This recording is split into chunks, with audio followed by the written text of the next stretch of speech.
Bismillahirrahmanirrahim. Assalamualaikum warahmatullahi wabarakatuh.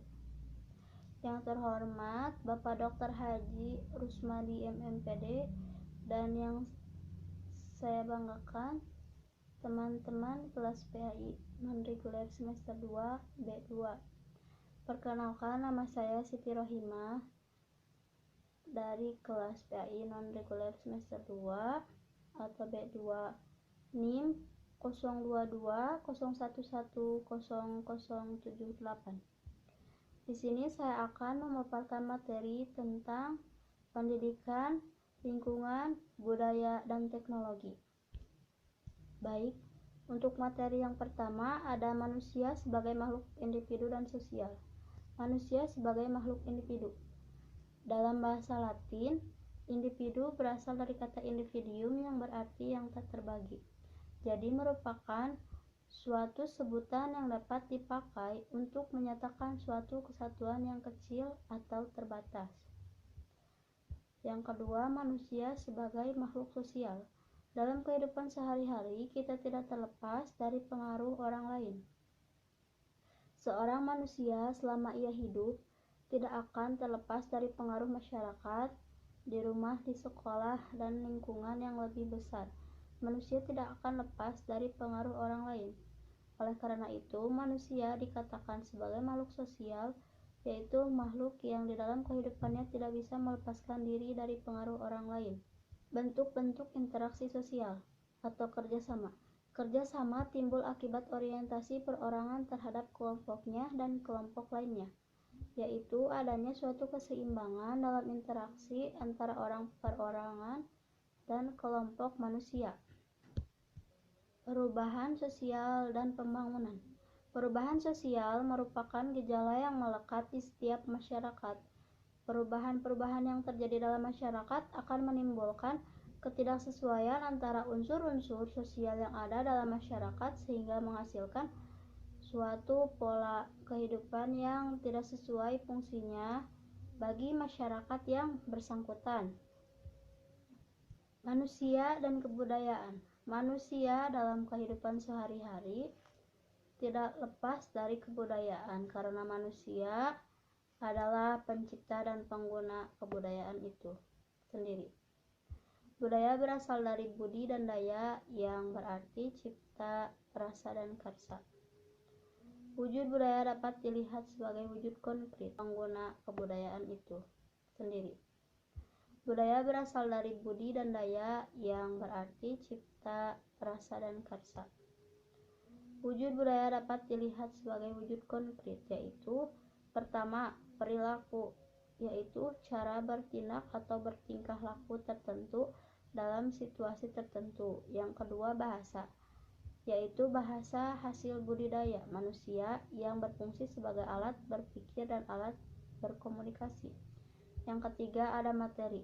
Budaya merupakan hasil dari aktivitas, perbuatan, dan karya manusia dalam masyarakat.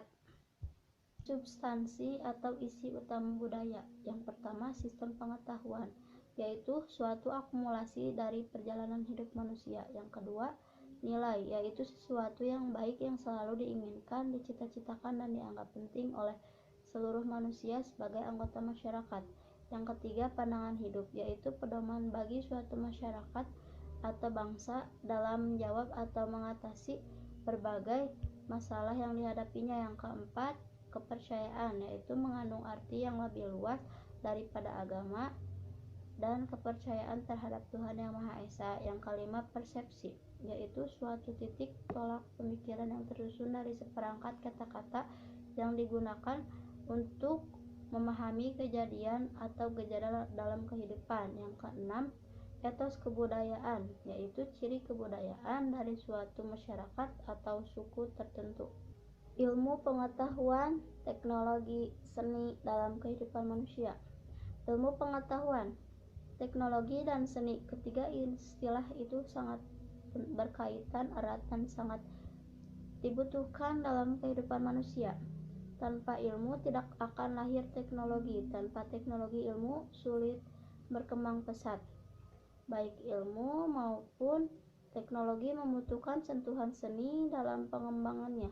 Sains adalah ilmu yang teratur atau sistematik yang dapat diuji atau dibuktikan kebenarannya berdasarkan kebenaran atau kenyataan semata. Interaksi manusia dengan lingkungan.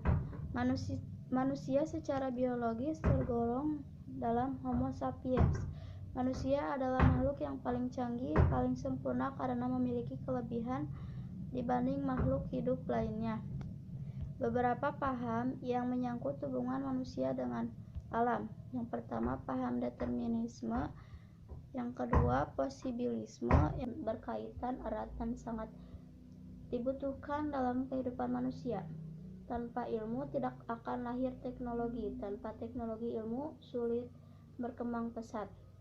Baik ilmu maupun teknologi membutuhkan sentuhan seni dalam pengembangannya.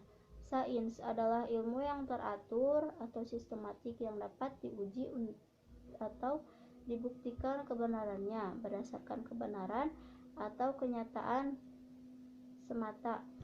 Interaksi manusia dengan lingkungan. Manusia secara biologis tergolong dalam Homo sapiens.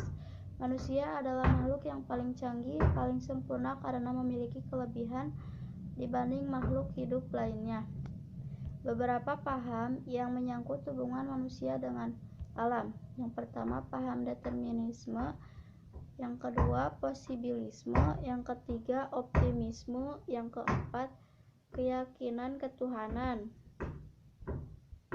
Yang pertama, paham determinisme menyimpulkan bahwa manusia sebagai makhluk yang tunduk pada alam sebagai faktor yang menentukan. Yang kedua, posibilisme, yaitu lingkungan sebagai faktor yang berpengaruh terhadap manusia tidak lagi dipandang sebagai faktor yang menentukan.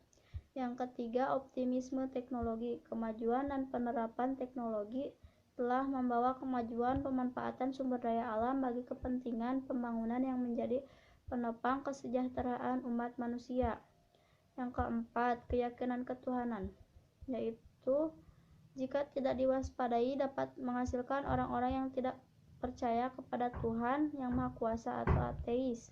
Baik, yang selanjutnya saya akan menyampaikan kesimpulan.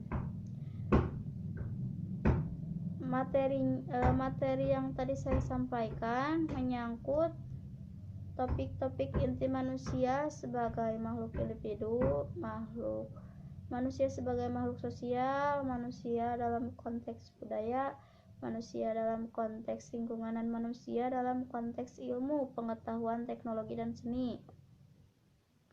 Seperti yang tadi yang menyangkut hubungan manusia dengan alam, ada 4, yaitu paham determinisme, posibilisme, optimisme teknologi, dan keyakinan ketuhanan. Mungkin cukup sekian yang dapat saya sampaikan. Kurang lebihnya mohon dimaafkan. Sekian dari saya. Wassalamualaikum warahmatullahi wabarakatuh.